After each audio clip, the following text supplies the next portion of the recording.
Reshuffle 15 ministers. Well, that's 9 ministers and 6 deputies. Your take on that?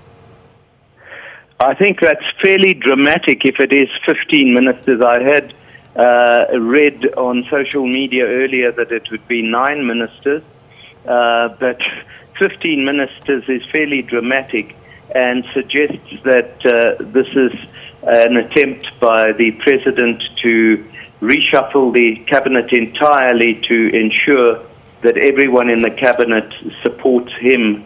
And the risks, I think, involved here are of a complete break within the ruling party between those supporting the President and those against him. And I think there is a big risk here of a possible mutiny against the President outside of the cabinet in due course. Now, Azar, let's take a look at what markets have been doing. I mean, we saw the reaction when Finance Minister Pravin Gordhan got called back home to leave that investor roadshow in London. We saw how the rand reacted to that. And we've seen this happen before. What can we expect to happen to markets? Well, from what I've gathered, the rand has already plummeted by around 2-3% in the past hour as these rumors have increased. And I think there is a danger. We have to wait to see who is elected to what position. But unfortunately, I think that there's going to be a lot of anxiety about, especially surrounding Treasury, about the possibility that Zuma and his acolytes are going to take charge of the finances of the country. And given the history that we have had in that regard over the last couple of years, there is going to be grave concern that the country's finances may go out of control, that government will embark upon reckless spending aimed at supporting the interests of a limited elite who are well connected to the President and others close to him for their own benefit rather than for the country as a whole. And as a result, I think there is a risk of a major decline in the rand. I think the more serious impact is going to be on the trend of investment generally in the country. Already last year we saw capital investment falling by 4%, and that more than anything else was the factor that contributed towards the country's growth falling to virtually zero. And I think there's going to be more of that. So unfortunately there could be some long-term damage from these latest events. Optimists will argue that this may be the critical turning point which will ultimately see a complete change in the political kaleidoscope of South Africa that might usher in ultimately a new dispensation, a new government that is far more effective than what we have been seeing in the last few years. Now, Azar, let's just speak about Finance Minister Pravin Gordhan and the possibility of these alleged reshuffle.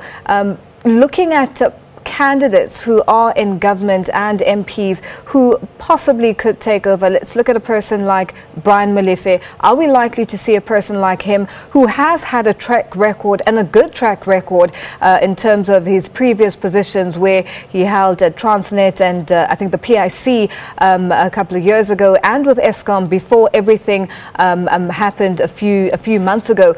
A person like that, are we likely to see somebody like that take over from Pravin Gordhan as allegedly one of his maybe reshuffled or fired?